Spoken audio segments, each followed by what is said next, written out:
So I'm totally prepared for this one.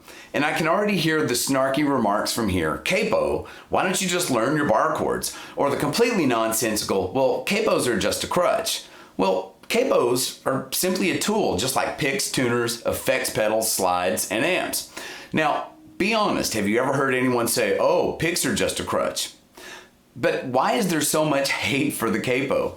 Well, essentially, I think a lot of guitarists just quite simply have no clue what the capo is really for or how to effectively use one. Let's investigate.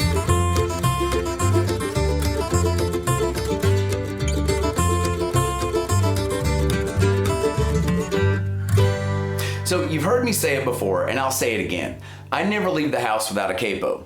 It doesn't matter whether I'm going to be in a playing situation or not. I've just trained myself to always have it with me, just like I would my wallet, picks, or keys. So as someone with degrees in jazz studies and guitar performance, why would I put so much value on a quote-unquote cheater bar? I mean, I know bar chords, triad inversions, shell voicings, drop two, quartal voicings, so forth and so on. In other words, even though I would never consider myself to be anything approaching virtuoso status, I can find my way around the guitar. So I think that for me anyway, the accusation of using a capo as a cheater bar is pretty ridiculous. So that just leaves the question, why and how do I use a capo? Now, first of all, let me preface things by saying that I spend about 80% of my time playing acoustic guitar, specifically in my bluegrass group. So for me, using the capo is almost always about either preserving the timbre of open chords or for introducing a different texture or timbre when playing with another chordal instrument. So what exactly does that mean? Well, timbre simply refers to the tone color of a note or chord.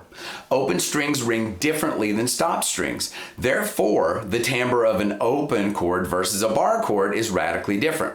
Don't believe me? Check this out. These are all top space E's. Open string, stopped string further up the neck, even further up the neck, harmonic, another harmonic. Those are all the same pitch. And also, for bar chords, that E resonates differently than a bar chord E.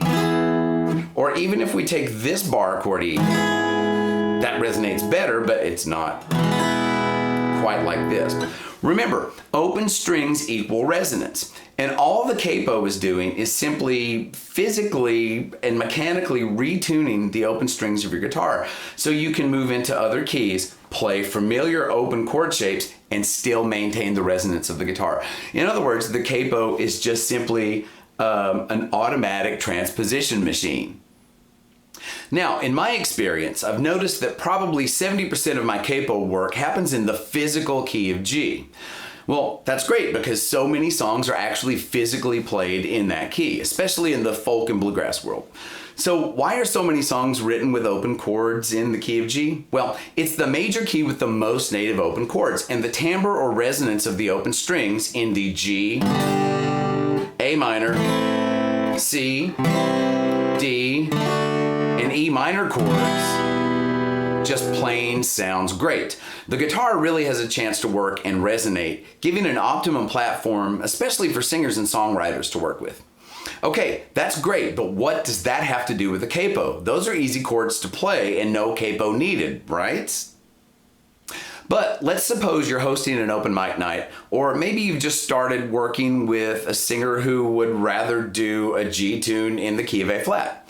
Well, you could simply transpose all of the chords up a half step into the key of A flat and relearn the song using A flat, a B flat minor, D flat major, E flat major, and F minor. Now notice I'm leaving out the diminished 7 chord and the minor 3 for now, so don't yell at me for giving an incomplete sequence. It simply matches up with the chords above them in the key of G. But can you see the problem? All of these chords now have turned into bar chords. Now, if you're really good at bar chords, there's a good chance you can make these chords sound all right. But on an acoustic, all right is about all you'll get out of bar chords. So why be happy with just all right? Now, if we capo at fret 1, we can play these chords as we originally wrote or learned them.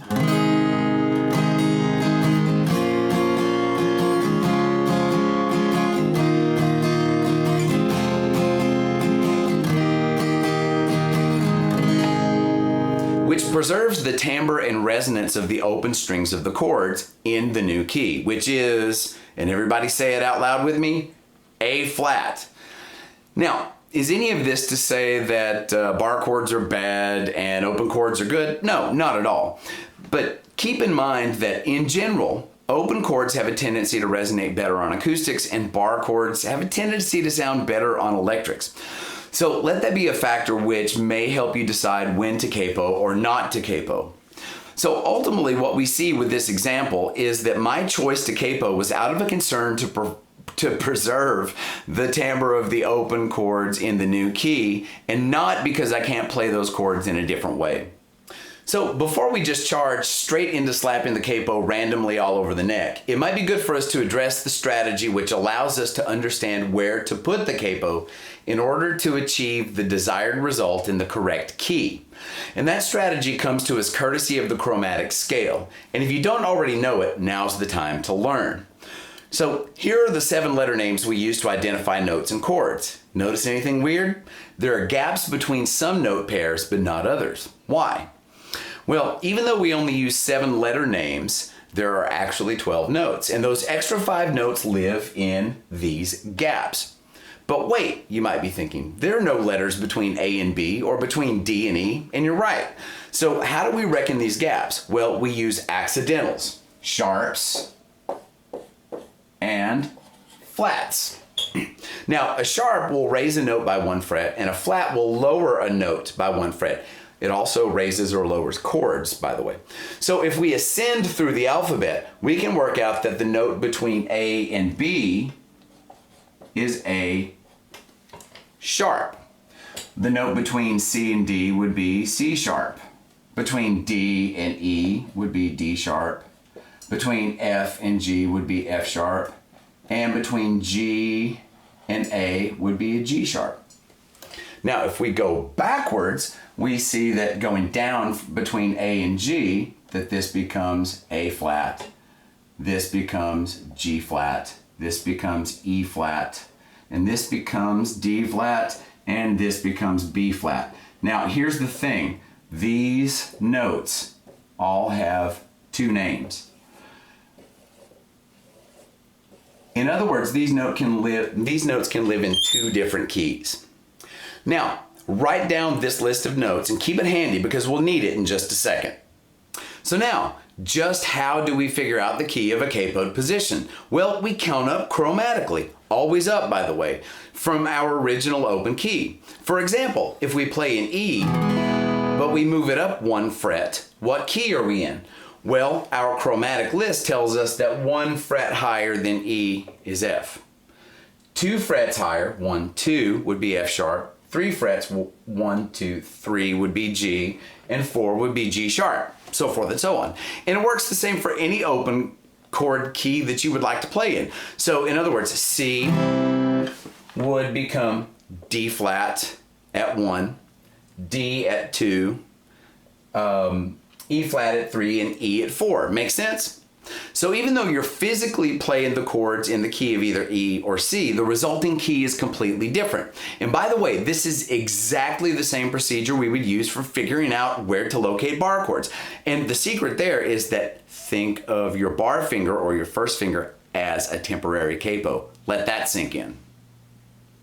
Okay, keep in mind that it'll take a little bit of time before you can quickly reckon your kpod keys, so just keep at it. Meantime, let me give you a cheat sheet of some of the most commonly kpod keys. We see that the key of E kpod at 1 equals the key of F. And likewise, the key of D kpod at 3 also equals the key of F. Now, the key of G kpod at 1 is the key of A flat. We've already seen that one. And the key of E kpod at 4 also equals A flat. We see that the key of G at 3 will be B flat. The key of A at 1 will also be B flat. And that A minor kpod at 3 will give you C minor. So now that we've seen the practical uses of a capo, can we get creative with one? Well, absolutely. And this is where the capo really starts to get fun. So let me describe a scenario I've seen a million times. You walk into a coffee shop and you notice a couple of guitarists sitting in the corner playing a bunch of acoustic covers. And you know what? It sounds pretty good, but something just isn't quite adding up. You notice that both guitarists are playing exactly the same chord voicings all the time on every song. Even their strumming patterns are exactly the same. Well, my first thought is, why have two guitars playing if the second guitar isn't really contributing anything different or complementary? It's kind of like having two singers always singing the melody line in unison with no harmonies. Why bother? So how do we avoid being that group? The simple answer is to build texture by having each guitarist physically play in different keys and letting the capo or capos adjust the key of one or both of the guitars into the same sounding key. So if you're playing a song in C, one guitarist can physically play the open chords in the key of C, and the other can capo at 3 and play in the key of A. Or if you're playing a song in E, one guitar can play the open chords physically in the key of E, and the other can be capoed at the 2nd fret playing in D. And of course, other possibilities exist. Now, if both guitarists were capoed in different positions, the result can become even more stunning.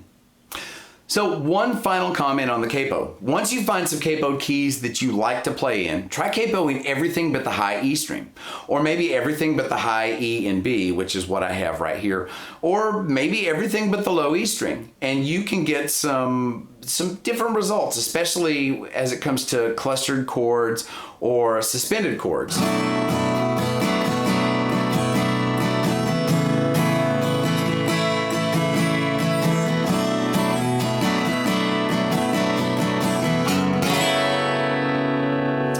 And you can also try using multiple capos at the same time even.